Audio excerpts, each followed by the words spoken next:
cobblestones, square circles, and laughs. The Road of Savate. Professor Boutron embarks on a journey across France to interview the living professors of Savate in 2012. This documentary captures the history of the French martial arts as told to you directly from each professor. Those who trained in the noble art of French foot fighting Savate understand that the professors propel the spirit of pugilism.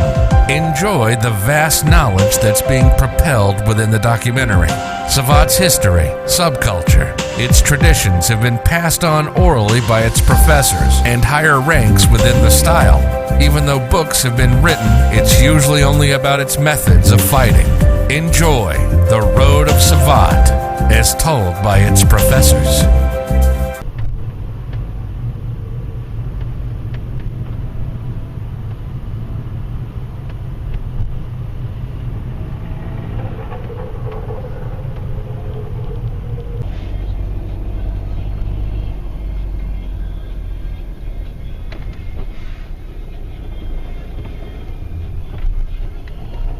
Moi j'avais trouvé en cherchant dans Google l'île 100 et à un moment il y avait les lives.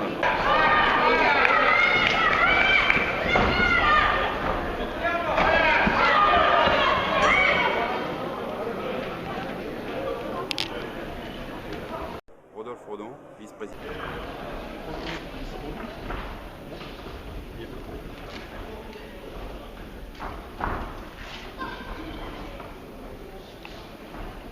Président de la Fédération française de Savate, responsable national de l'arbitrage, responsable aussi international de l'arbitrage à la Fédération internationale de Savate. Alors j'ai connu la Savate en 1978. Je me promenais sur le cours Mirabeau à Aix-en-Provence, puis j'ai vu une publicité sur la Savate. Et c'est vrai que j'avais fait beaucoup de sports de combat, j'avais fait du judo, du karaté, voilà, tous les sports de combat. Et puis j'ai poussé la porte d'un club, c'était à Aix-en-Provence. C'était l'ex-université club. Dans ce cadre-là, il y avait mon professeur qui s'appelait Didier Riverain, qui donnait des cours. Donc j'ai commencé à prendre des cours de Savate, mais comme j'avais commencé assez tardivement par rapport à mon âge, j'ai fait un peu de compétition. C'est pas là-dedans que j'ai beaucoup performé, mais c'est vrai que j'ai passé rapidement mes diplômes, les diplômes de juge arbitre et tout. Et peu de temps après, j'ai créé mon propre club sur la ville de Vitrolles. Avec ce club-là, j'ai réussi sur 15 ans à avoir 3 titres, enfin pas moi, mais on a réussi au niveau du club à avoir 3 titres de champion du monde, 4 d'Europe et 13 de France. C'était un club assez dynamique qui a véhiculé des champions, des athlètes de haut niveau. Et puis à côté de ça, j'ai continué à me former, donc j'ai passé des brevets d'État, deuxième degré. J'ai fait partie de l'équipe technique fédérale. J'ai été aussi président du comité départemental. Et puis comme ça, petit à petit, une chose après l'autre, j'ai commencé à progresser dans la Savate et tout. Et puis jusqu'à aujourd'hui, être vice-président de la Fédération française de Savate et responsable de l'arbitrage. C'est vrai que ce qui est important au niveau de la Savate, ce qui m'a plu de suite, c'est qu'il y a des valeurs qui sont véhiculées, tout ce qui est au niveau de l'éthique. Des valeurs qu'on a besoin de retrouver aussi aujourd'hui dans la société, parce que c'est vrai qu'on est souvent dans une forme d'individualisme au niveau de la société, et c'est bien d'avoir ces valeurs qui nous portent.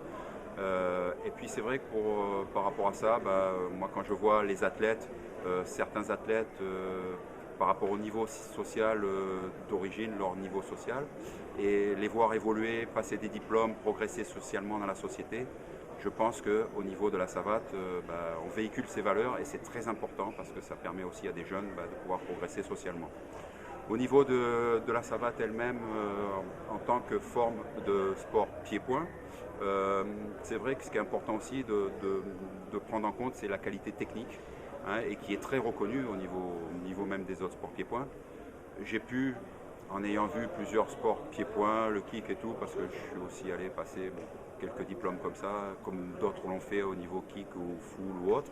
J'ai des diplômes dans ces disciplines-là et j'ai pu quand même faire la différence par rapport au niveau technique et au niveau de la formation aussi de nos moniteurs et de nos instructeurs, nos entraîneurs. Et puis c'est vrai qu'au niveau Savate, il y a une forme de technique qui est très rigoureuse. On demande beaucoup, je veux dire, au niveau des compétitions, On demande à nos compétiteurs d'être très techniques, ce qui fait que ça leur sert aussi quand ils vont dans d'autres sports pieds-points. On a pu le voir hier soir, par exemple, à la salle Valier, quand il y a des confrontations entre la boxe française savate et les autres sports pieds-points, parce que, par exemple, hier soir, il y en avait qui venaient du kick et du full. On s'aperçoit que le niveau technique fait quand même la différence, puisqu'on a beaucoup plus de liaisons, d'enchaînements, on travaille beaucoup par rapport à ça.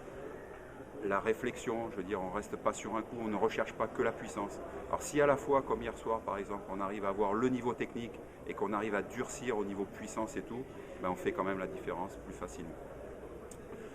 Alors en ce qui me concerne aussi, j'ai pu découvrir d'autres sports pieds-points. Donc là j'ai expliqué que j'ai pu faire un peu de tour aussi au niveau je suis allé un petit peu au full et au kick, ça m'a permis de voir autre chose, de faire la différence par rapport à la savate. Et aussi dans mon parcours personnel, j'ai pu découvrir aussi un sport de combat, qu'on appelle aussi une danse de combat, qui est le moringue réunionnais. Comment je l'ai découvert? Ça c'est très simple. Au niveau de mon club, j'avais des combattants élites qui étaient des tireurs réunionnais. Et au milieu de tout ça, il y en avait un qui était un moniteur de moringue, qui m'a fait découvrir le moringue. Donc il a mis en place à l'intérieur de mon club une section de moringue, donc il donnait des cours de moringue et tout. Et puis il est reparti à La Réunion. Alors moi, j'ai pas voulu que ça tombe en désuétude, quoi. Il y avait une section qui fonctionnait bien et tout. Donc je suis parti avec un autre élève du club. On est parti se former à La Réunion au monitorat de moringue. On a passé un monitorat et on a continué à développer le moringue au niveau du club. Et puis rapidement, là aussi, c'est comme ça. Moi, quand je m'investis dans quelque chose, je vais jusqu'au bout. Et ben, de suite après, j'ai essayé de mettre en place un comité métropolitain pour essayer de fédérer les différents clubs sur la métropole. Ce qui fait que maintenant on a des clubs sur Marseille, dans la région marseillaise, on a des clubs sur Paris, à Villeneuve-d'Ascq, il y en a en Vendée et tout. Et donc maintenant on essaie d'organiser le moringue et que le moringue se développe un peu plus et qu'il sorte de la Réunion, quoi, voilà.